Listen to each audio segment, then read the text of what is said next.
राम राम दोस्तों और मेरी माताएं बहनें, आशा है कि आप सभी के ऊपर बाबा नीम करोली जी की अपार कृपा होगी। आपके घर परिवार में सभी कुशल मंगल हो, यही मैं अर्जी लगाता हूँ बाबा नीम करोली जी की शरण में। मेरे सर्वप्रथम पूज्य गणेश भगवान जी, मेरे प्रभु श्री राम जी, मेरी सीता माँ, मेरे हनुमान बजरंग बली जी, मेरे बाबा नीम करोली जी और सभी देवों की उपस्थिति में और सभी देवों की शरण में मैं अर्जी लगाता हूँ। मेरा जो भी भाई, मेरी माताएं बहनें आपको देख रही हैं, आपको सुन रही हैं, उन सभी के सब संकट दूर करो भगवान। उनके घर में कभी कोई कष्ट ना आवे, उनके घर में सुख समृद्धि रहे, धन धान्य के भंडार भरे रहे। यही मेरी आराधना, यही मेरी अर्जी। जय श्री राम, जय हनुमान जी। दोस्तों और मेरी माताएं बहनें, आज मैं आपको सुनाता हूँ नारायण कवच का हिंदी अर्थ।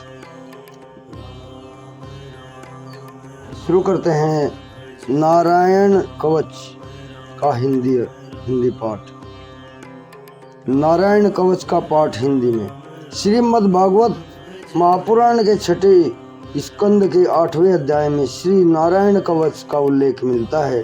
किसी भी विषम परिस्थिति में अगर कोई जातक श्री नारायण कवच को धारण कर लेता है तो स्वयं भगवान श्री हरि विष्णु उसकी हर प्रकार के शत्रुओं से उसकी रक्षा करते हैं। अगर आप संस्कृत में नारायण कवच का पाठ नहीं कर पा रहे हैं तो आप इसे हिंदी में भी पढ़ सकते हैं। तो चलिए अब हम आपको श्री नारायण कवच का पाठ हिंदी में कराते हैं। अथ श्री नारायण कवचे राजोवाच। राजा परीक्षित ने पूछा, भगवान, देवराज इंद्र ने जिससे सुरक्षित होकर शत्रुओं की चतुरंगिनी सेना पर खेल खेल में अनायास ही विजय प्राप्त कर ली, त्रिलोकी की राजलक्ष्मी का उपभोग किया, आप उस नारायण कवच को मुझे सुनाए। उन्होंने किस प्रकार सुरक्षित होकर रणभूमि में आक्रमणकारी शत्रुओं पर विजय प्राप्त की। श्री सुखदेव जी ने कहा, परीक्षित, जब देवताओं ने विश्व रूप को अपना पुरोहित बना लिया तब देवराज इंद्र के प्रश्नों के विश्व रूप ने उन्हें नारायण कवच का उपदेश दिया। तुम अपने चित्त को एकाग्र करके उसका श्रवण करो। विश्व रूप ने कहा, देवराज इंद्र, भय का अवसर आने पर नारायण कवच को धारण कर अपने शरीर को सुरक्षित कर लेना चाहिए। उसकी विधि यह है कि सबसे पहले हाथ पैर धोकर आचमन करें, तत्पश्चात हाथ में कुश की पवित्री धारण कर उत्तर दिशा में मुंह करके बैठ जाएं। इसके बाद कवच धारण करने के बाद और कुछ न बोलने का निश्चय करें और पवित्रता से ओम नमो नारायणा यह और ओम नमो भगवते वासुदेवाय इन मंत्रों के द्वारा हृदयादि अंगन्यास तथा अंगुष्ठादि करन्यास करें। पहले ओम नमो नारायणाय इस अष्टाक्षर मंत्र के ओम आदि 8 अक्षरों को क्रम से पैरों, घुटनों, जांघों, पेट, हृदय, वक्ष स्थल, मुख और सिर में न्यास करें अथवा पूर्वोक्त मंत्र के यकार से लेकर ओम कार पर्यंत 8 अक्षरों का सिर से आरंभ करके उन्हीं 8 अंगों में विपरीत क्रम से न्यास करें। तत्पश्चात ओम नमो भगवते वासुदेव इस द्वादशाक्षर मंत्र के ओम आदि 12 अक्षरों की दाईं तर्जनी से बाईं तर्जनी तक दोनों हाथ की 8 उंगलियों और दोनों अंगूठों की 2-2 गांठों में न्यास करें। इसके बाद ओम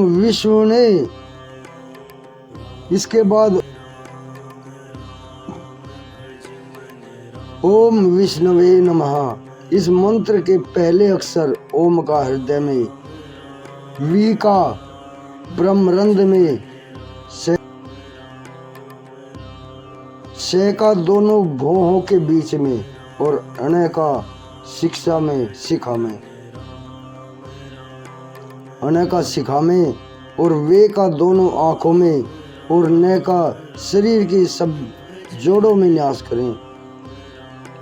तदनंतर ओम में अस्त्राय फट यह कहकर दिग्बंध करें।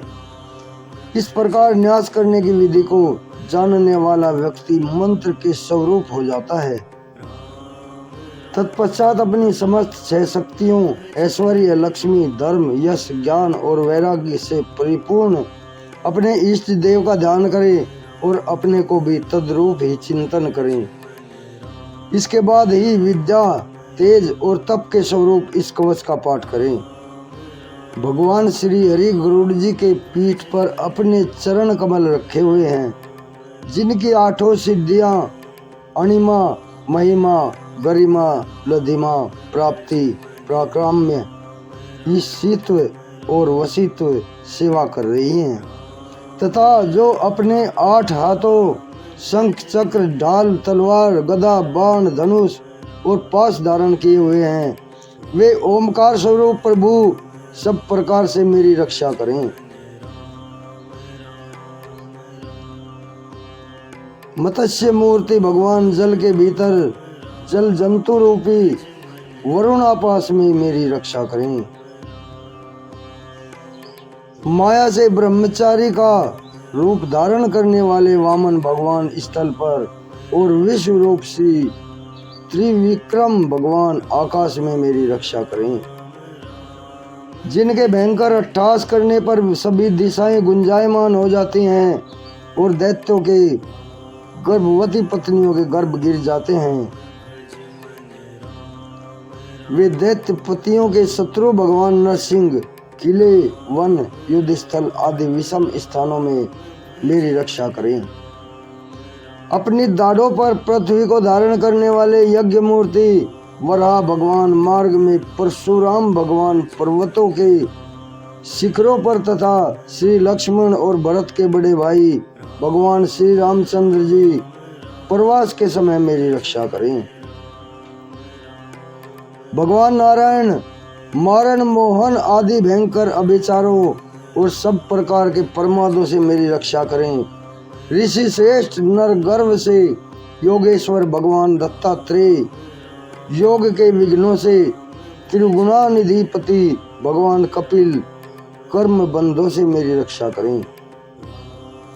परम ऋषि सनत कुमार कामदेव से भगवान है ग्रीव मार्ग से गुजरते समय देव मूर्तियों को नमस्कार आदि न करने के अपराध से, देव ऋषि नारद देव पूजा के समय संभावित सेवा पर अपराधों से और भगवान कच्छप सभी तरह के नरकों से मेरी रक्षा करें।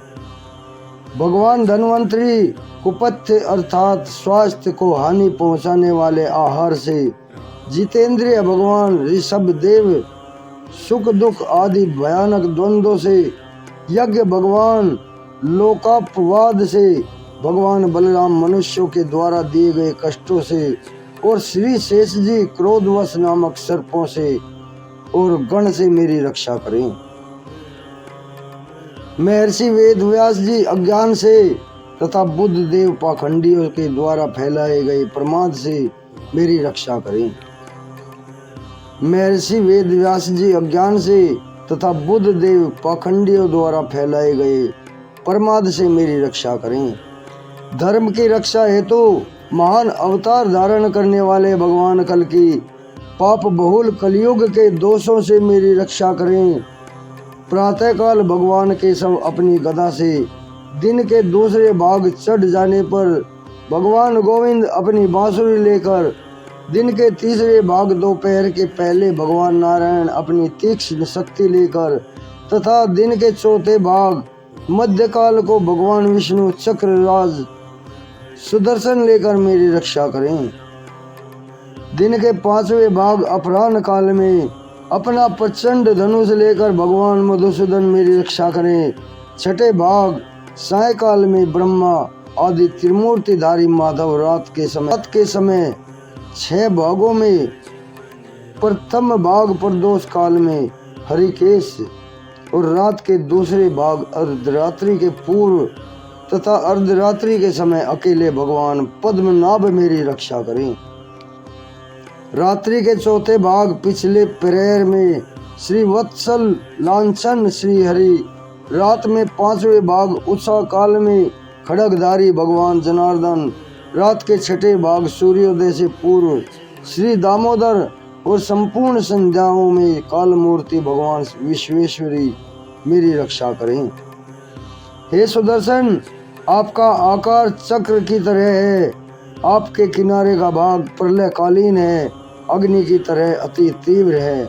आप भगवान की प्रेरणा से तब सब ओर से भ्रमण करते रहते हैं।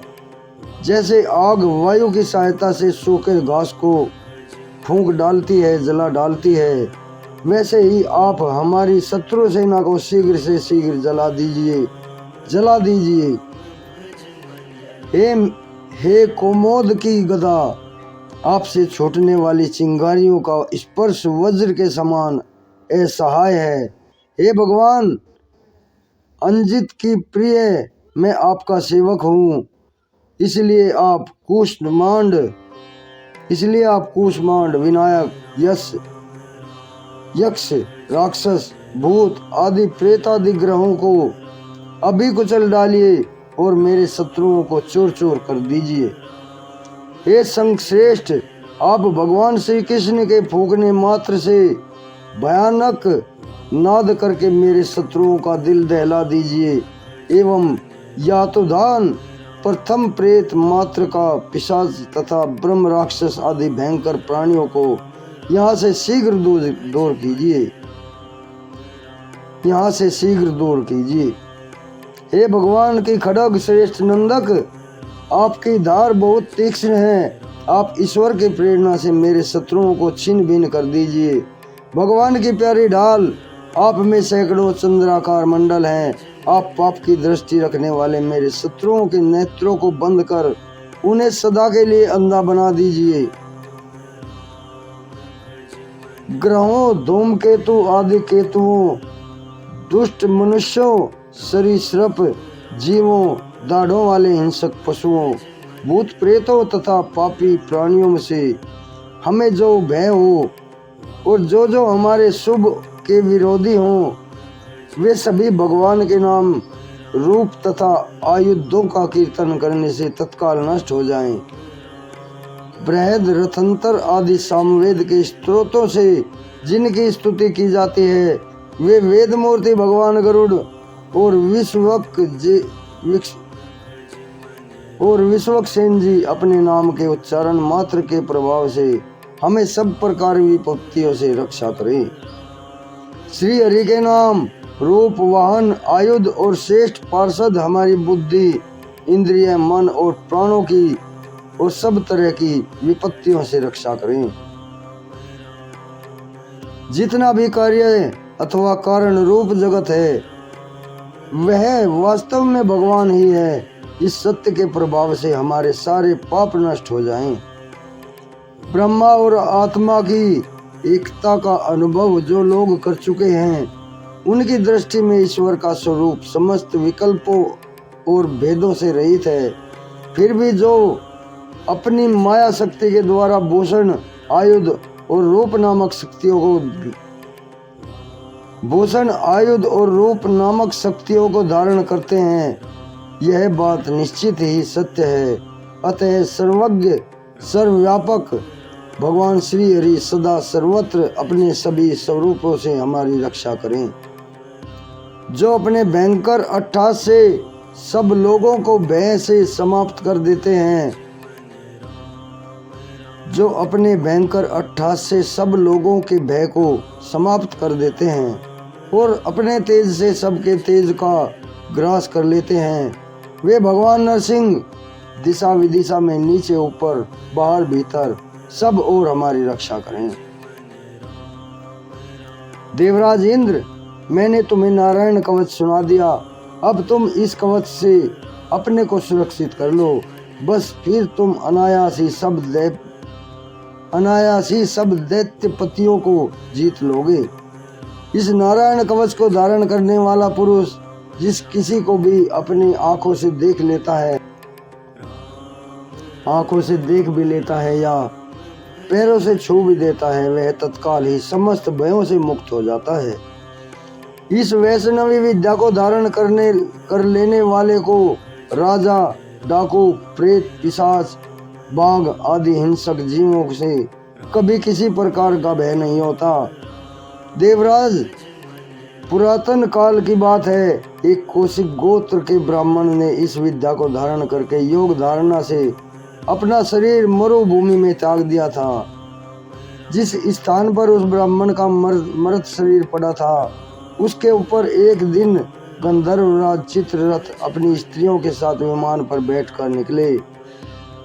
इस स्थान पर आते ही वे नीचे की ओर सिर किए विमान सहित आसमान से धरती पर गिर पड़े। ऐसा होने पर उन्हें आश्चर्य हुआ जब उन्हें वालखिल्य मुनियों ने बताया कि यह नारायण कवच धारण करने वाले का प्रभाव है।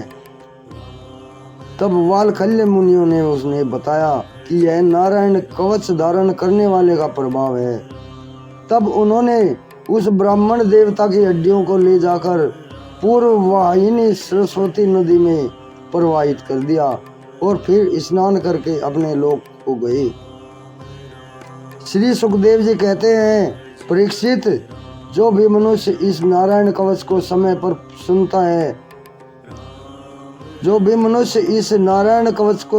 सुनता है, और जो आदर पूर्वक इसे धारण करता है, उसके समक्ष सभी प्राणी आदर से अपना सर झुकाते हैं और वह सब प्रकार के भयों से मुक्त हो जाता है। परीक्षित, इस तरह सतक्रतु इंद्र ने आचार्य विश्वरूप जी से नारायण कवच रूपी वैष्णवी विद्या प्राप्त करके रणभूमि में असुरों को जीत लिया और वे त्रैलोक की लक्ष्मी का उपभोग करने लगे। दोस्तों, मेरी माता बहने, ये नारायण कवच संपूर्ण हुआ है हिंदी अर्थ आपके लिए संपूर्ण फलदायी हो, यही मेरी प्रार्थना। जय राम जी की जय, शिव शंकर महादेव, जय हनुमान जी की, श्री हरि नारायण, श्री सत्यनारायण भगवान जी की जय हो। राम, जय बाबा नीम करोली महाराज की।